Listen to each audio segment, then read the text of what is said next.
긴급 속보, 미국 의회가 거부한 4개의 랩터 비밀 기술.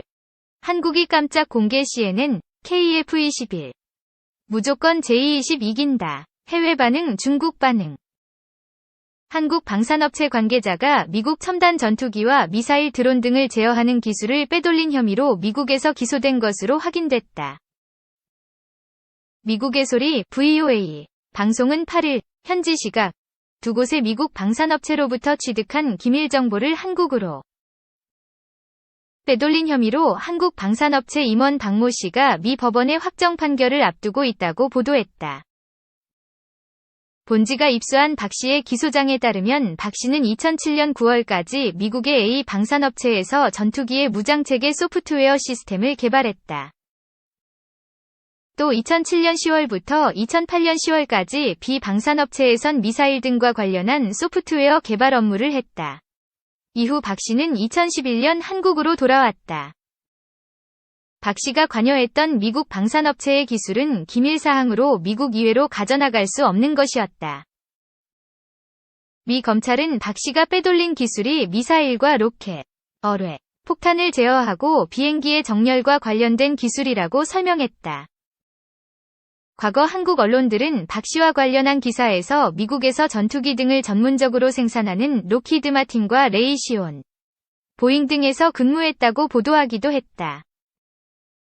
특히 박 씨는 미국의 최첨단 전투기 F-22 랩터의 무장체계 소프트웨어 시스템 설계 책임자를 지냈던 것으로 보도됐다. 이를 볼 때 기소장에서 명확히 설명을 하지는 않았지만 박 씨가 A사에서 가져온 무장체계 관련된 정보는 F-22 랩터와 관련됐을 수 있다. 한국으로 돌아온 박 씨는 2011년 11월 N사를 세웠다. 이 회사는 미국의 군사기밀과 관련된 업무를 하는 회사가 아니었다. 그러나 박 씨는 2014년 11월 의도적으로 한국항공우주산업, KAI, 관계자에게 기밀이 포함된 프리젠테이션을 진행했고, 이때 미국 A사로부터 획득한 정보가 들어가 있었다고 미국 검찰은 밝혔다. 박 씨는 KAI 이외에도 다른 한국의 방산업체들에도 기밀 내용이 들어있는 브리핑을 했다. 미 검찰은 박 씨가 방산업체들로부터 계약을 따내기 위해 이 같은 일을 했다고 밝혔다.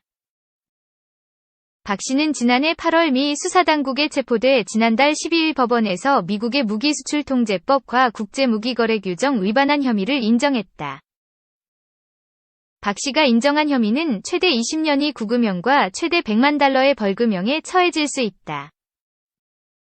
그러나 박 씨가 유죄를 인정하고 합의하면서 미국 정부는 징역 36개월 이상을 원하지 않는다고 법원에 의견을 제출했다. 미 법원은 이 같은 박 씨의 유죄 인정에 따라오는 9월 판결을 내릴 예정이다. 이 밖에도 VOA에 따르면 미 법원은 지난달 한국인 사업가 정모 씨가 미국의 군용 전략물자 품목을 구매해 중국 회사에 판매한 기소장을 공개하기도 했다. 정 씨는 군용으로 전용될 수 있는 무선 주파수 증폭기, 전력 증폭기 등을 한국으로 수입한다고 속인 뒤 실제로는 중국으로 수출했다. 이들 제품은 첨단 항공기와 레이더 제조에도 쓰일 수 있어 미리 허가를 받은 사업자만 살 수 있다. 미국 연방검찰은 지난 2014년 정 씨에 대한 공소장을 제출했고, 2017년 뉴저지, 2018년 워싱턴 DC 연방법원에 기소한 뒤 사건을 비공개 처리하다 지난 6월 8일에 공개했다. 수사가 이뤄진 지 6년, 기소된 지 3년 만이다. 이 때문에 미국 법원이 기소 사실을 공개한 것이 중국과 민감한 기술을 거래하려는 한국 기업들에 대한 경고 차원이 아니냐는 해석이 나온다. 2. 중국 전문가, 한국 KF-21. 지역 공군력 균형 바꿀 수 있어. 국산 초음속 전투기 KF-21 보라매가 향후 대량 배치된다면 지역 공군력 균형의 변화를 초래하고 세계 전투기 시장에서도 강한 경쟁력을 갖출 수 있을 것으로 중국 전문가가 평가했다고 홍콩 일간 사우스 차이나 모닝 포스트, SCMP가 24일 보도했다.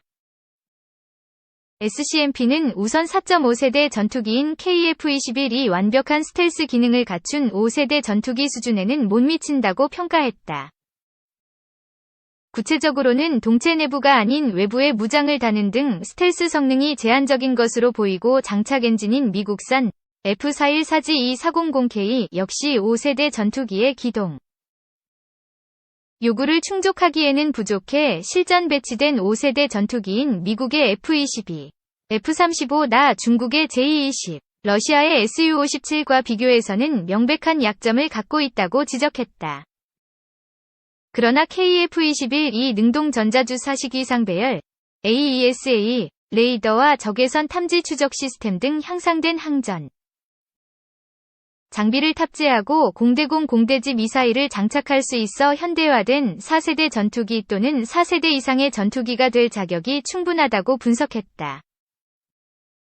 마카오의 군사 전문가인 앤서니 웡은 KF-21은 J-20은 물론이거니와 FC-31과도 경쟁할 수는 없지만 최신형 J-10이 훌륭한 적수가 될 수 있다고 전망했다.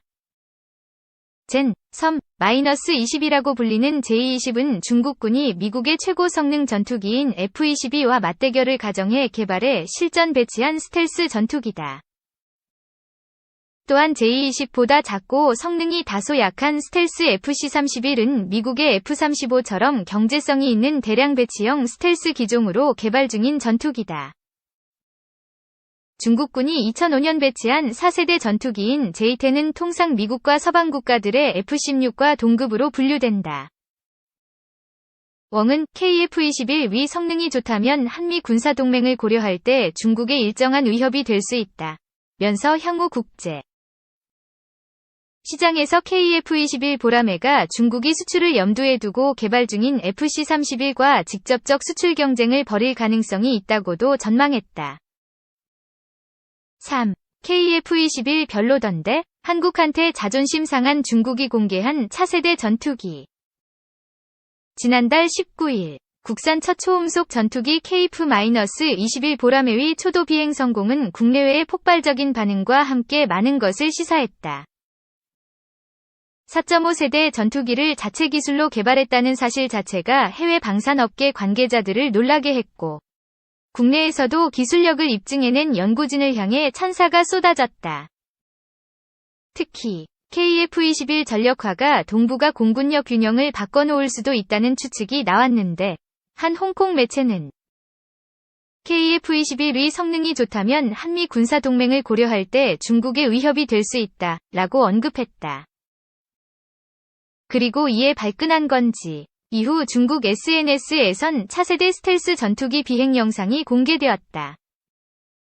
공개된 사진과 매체 보도 KF-21 깎아내려는 의도? KF-21의 시험 비행 성공 사흘 만인 22일 웨이보와 틱톡 등 중국 SNS에는 중국이 개발 중인 차세대 스텔스 전투기 J-35의 사진과 동영상이 올라왔다. FC-31이라고도 불리는 이 전투기는 선양항공사가 개발 중인 중국의 두 번째 스텔스 전투기이다. 중국은 개발 중인 무기를 공식적으로 공개하지 않고 마치 유출된 듯 SNS를 통해 흘리는 방식을 주로 사용하기 때문에 KF-21을 의식한 것이 아니냐는 추측이 나오고 있다. 이에 더해 중국 매체들이 KF-21과 J-35를 비교하며 J-35의 기술력이 더 우수하다 라는 식의 보도를 내보내고 있어 추측이 타당하다는 쪽에 무게가 실린다. 비교할 걸 해야지. F-35 판박이 J-35. J-35는 사실상 KF-21의 비교 대상이 아니다. 아직 스텔스 기술이 완벽하지 않은 KF-21은 차후 무장착 매립 등 추가 개발을 거쳐 5세대 전투기로 개량할 것을 염두에 두고 설계한 전투기지만 J-35는 스텔스 기능을 갖춘 상태에서 이를 실증하고자 만든 기체이기 때문이다. 더불어 J-35를 바라보는 미 군사 전문가들의 시선은 좋지 않다. 과거 다수의 외신이 F-35 설계 정보가 중국 해커들에 의해 해킹을 당했다고 집중적으로 보도했는데 실제로 이후 공개된 J-35는 쌍발 라이트닝이라고 불릴 정도로 유사한 외형을 갖췄기 때문이다. 이번에 공개된 사진에서도 조종석 캐노피, 전자장비 등 F-35를 빼다 박은 모습을 보인다. 베끼는 거 참 좋아해. 네티즌들의 반응은 한편 KF-21을 의식해 J-35 영상과 사진을 SNS에 공개한 중국을 본 네티즌들은 중국이 신경 쓴다는 건 우리가 잘하고 있다는 증거. 우리가 꼭 성공해야 할 이유가 생겼다. 나라는 큰데 속은 좁네. 짝퉁 가지고 힘주기는 등의 반응을 보였다. 아직 개발 중인 J-35의 성능이 어느 정도일지는 모르지만 군사 전문가들은 빠져나간 데이터가 꽤 많아 생각보다 괜찮은 전투기가 나올 가능성이 있다고 말한다. 더불어 성능이 F-35에 미치지 못하더라도 워낙 대량 생산에 능한 중국이라 수출용으로는 큰 역할을 할 것으로 보인다. 4. 해외에서 KF-21을 사실상 5세대로 보는 이유. 과학을 읽다. 한국의 KF-21 보라매는 도대체 몇 세대냐? 한국이 양산에 들어간 KF-21 전투기를 둘러싸고 국내외에서 제기되고 있는 논란 중 하나다. 전투기는 레이더 회피 능력, 스텔스 기능, 보유 여부에 따라 5세대 또는 4세대로 구분되는데 한국 정부나 개발 주체들은 4.5세대라며 모호한 태도를 보이고 있기 때문이다. KF-21의 동체 형상은 어느 정도 스텔스기의 면모를 갖췄다. 미국이 자랑하는 세계 최강 스텔스 전투기 F-22 랩터와 닮았다는 소리를 들을 정도다. 기체 형상이 적 레이더 전파의 반사를 최소화할 수 있게 설계됐다는 뜻이다. 공대공 미사일 4기가 반매립식으로 설치되는 게 대표적 사례다. 그러나 아직 완벽하지 않다. 한국항공우주산업 KAI 측은 KF-21의 블록 1, 블록 2까지는 유로파이터 타이푼, 라팔 등 최신 기종보다는 약간 우수한 수준의 스텔스 성능 0.5m 2을 갖출 계획으로 알려져 있다. 반면 2028년 이후 블록 3부터는 기체 내 무기창 삽입을 통해 미 공군의 F-22 0.0001제곱미터, F-35 0.001제곱미터 수준으로 개량하는 방안을 검토 중이다. 현재 한국 공군의 주력인 4세대 전투기 F-15K 위 경우 RCS가 10m 이나 된다. 해외에선 KF-21을 액면 그대로 4.5세대로 보는 시각도 있지만 실질적인 5세대 전투기로 간주하는 전문가들도 많다. 미국이나 중국 등 외부의 견제를 의식해 대놓고 얘기하지 않을 뿐 이미 최첨단 항전 장비, AESA 레이더 등의 스텔스 기능까지 겸비한 5세대 전투기라고 분석하고 있는 것이다. 이런 가운데 국가과학기술연구회 NST가 지난 5월 발표한 25개 정부 출연 연구기관 우수 연구 성과에 포함된 차세대 소재 기술이 눈에 띈다. NST는 구종민 한국과학기술연구원 KIST 박사팀이 지난해 개발한 TI-3CN 맥신, M젠 전자파 흡수 소재를 10대 우수 연구 성과로 선정해 포상했다. 이 소재는 실용화될 경우 KF-21을 포함한 주요 무기들의 스텔스 성능을 별도의 기술 개발 성능 개선 등이 없이 단순히 페인트 칠이나 코팅만으로 대폭 향상시킬 수 있다는 평가를 받고 있다. 자연에 없는 새로운 성질의 물질을 원자 단위로 설계해서 만든 일종의 메타 물질이다. 전기가 통하는 금속, 티타늄, 과탄소, C, 질소, N를 나노미터, nm, 두께의 마이크로미터, m 크기를 가지는 2차원 평판 구조로 합성한 후 열 처리를 통해 전자파 흡수 능력이 뛰어난 데다 종이처럼 얇게, 심지어 머리카락의 50만 분의 1 두께로 얇게 가공했다. 따라서 잉크나 페인트처럼 도포하거나 코팅하는 형태로 사용할 수도 있다. 여러 번 적층해 두께 및 투과도, 표면 저항을 자유롭게 제어할 수 있다. 특히 이 필름을 55나노미터 두께로 적층하면 99% 이상 전자파 차단이 가능했다. 이는 현재까지 보고된 어떤 전자파 차단 소재보다 우수한 성능이다. 무엇보다 전자파 흡수 능력이 뛰어나 4차 산업화와 함께 고전력 고집적화되고 있는 스마트폰 웨어러블 기기, 자율주행 자동차, 도심 항공 모빌리티에 적용돼 오작동을 예방하고 안정적인 성능을 보장할 수 있다.